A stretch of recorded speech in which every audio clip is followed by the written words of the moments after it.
So guys, back in April, ESPN dropped the report. According to that report, they had talked to over a dozen sources inside this organization, and what they found, some real concerns around Jalen Hurts. Then Hurts sat in front of the cameras at minicamp. Reporters asked him about it directly. And honestly, the way he responded, that's what I really need to talk about. Because this isn't just about one report, there's a bigger picture here. What's up, Eagles? Welcome to the NFL Playbook, Eagles. If you're new here, don't forget to hit that subscribe button.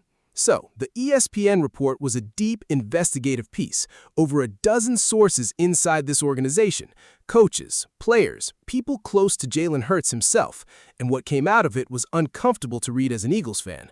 The report talked about internal frustrations inside the building. It talked about the passing game becoming predictable, defenses reading the Eagles' offense before the snap. And here's the part that hit different.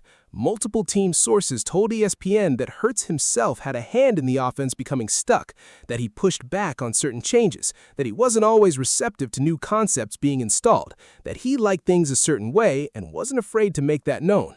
And then there was the last play, the wildcard game against the 49ers. 43 seconds left, fourth down. Hurts leaning in, talking to Kevin Patullo, and according to one team source, Hurts was the one who suggested 4 verts, the same exact play they had just run on the previous snap. The 49ers were all over it. Season over.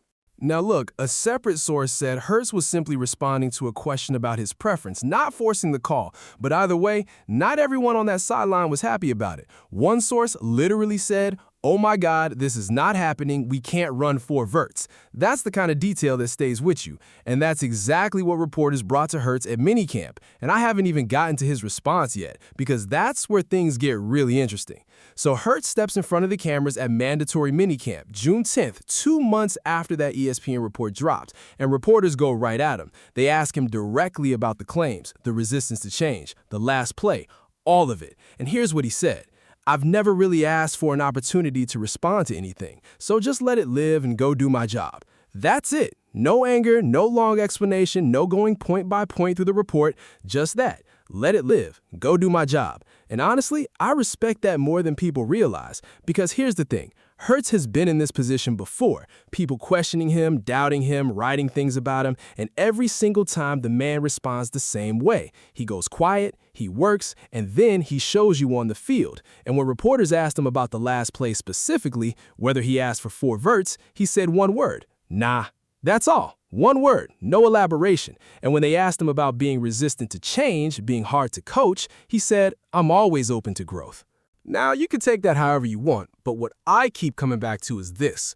The real challenge Hurts just revealed at that minicamp wasn't in what he said defensively. It was in what he said about this new offense, about learning yet again, about starting over again. Think about this for a second. Jalen Hurts entered the NFL in 2020. And since then, he's been forced to adapt to 6 different offensive play callers or major system shifts in 6 years. From Doug Peterson and Shane Steichen to Brian Johnson, Kellen Moore, and now Sean Mannion in 2026. That is not normal. That is genuinely one of the most unstable offensive situations any starting quarterback in the league has dealt with in recent memory. And I'm not going to sit here and pretend that doesn't matter, because it absolutely does. Every single offseason, Hurts has had to come in and learn a new language, new terminology, new route combinations, new concepts, new relationships. And just when he starts getting comfortable, just when the offense starts clicking, the coordinator is gone and they're starting from scratch again. At minicamp, Hurts talked about fluency. He said fluency is important, that building with one language and growing within that opportunity excites him. And he pointed out something that nobody really wants to sit with. He said, "We talk about this on a year-to-year thing, but we're never talking about this on a multi-year occasion." He's telling you exactly what the problem is. You can't build real fluency when the foundation keeps shifting underneath you. And that right there is the hidden cost of all this constant change that people are not talking about enough. Now, Sean Mannion comes in with a completely new system, McVay and Shanahan-style offense, heavy motion, outside zone, under-center play action, bootlegs, all the things the Eagles have barely used under Sirianni. And look, the ESPN report made it very clear. Hurts has not been comfortable going under center. He doesn't like turning his back on the defense. He wants to process coverages with everything in front of him. That's been a point of friction inside the building for a while now. But here's what I keep coming back to, because at minicamp, Hurts was asked how the spring has gone, and he said something that gave me confidence. He said he's encouraged, that they laid the foundation, that repetition builds comfort, that the more reps you get, the more natural it feels. Now, I know what the skeptics are going to say. They're going to say he said the same thing last year and the year before. And yeah, there's some truth to that. Every offseason sounds like a fresh start, but this time something actually is different about the system being installed. And I haven't even gotten to that part yet, because here's what people are missing about this Mannion offense. The offensive linemen love it, and that matters more than people realize. When your big guys are excited about the scheme, when they feel like the system plays to their strengths, that enthusiasm spreads. The running game becomes more efficient, Saquon Barkley gets downhill faster, and when the run game is working, everything opens up for Hurts in the passing game. Barrett Brooks said it best. The offensive line feels this offense is going to be easier for them.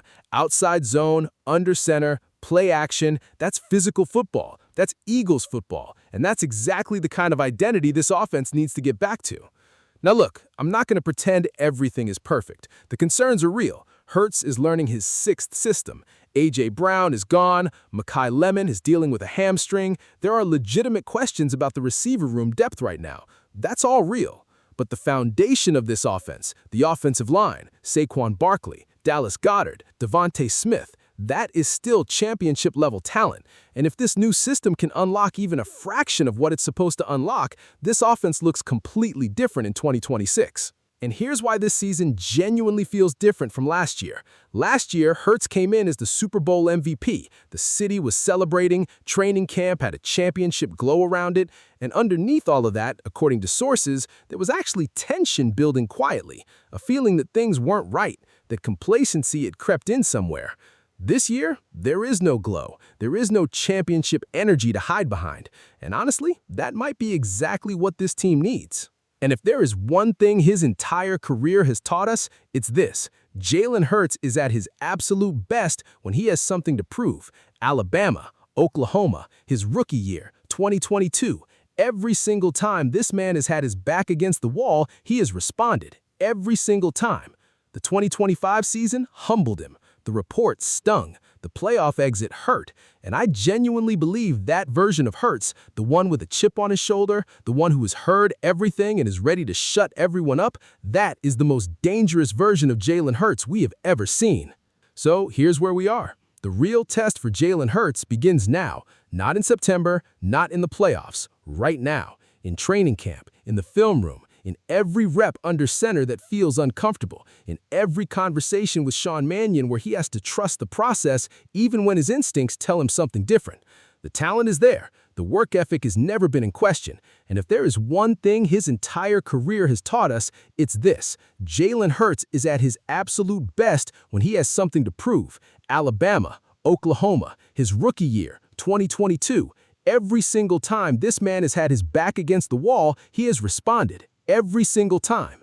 The 2025 season humbled him. The report stung. The playoff exit hurt. And I genuinely believe that version of Hurts, the one with a chip on his shoulder, the one who has heard everything and is ready to shut everyone up, that is the most dangerous version of Jalen Hurts we have ever seen. That's where I'm at with it, Eagles Nation. Drop your thoughts in the comments. I want to know what you think. And if you're not subscribed yet, hit that button right now because we talk Eagles every single week and you do not want to miss what's coming next. Fly Eagles!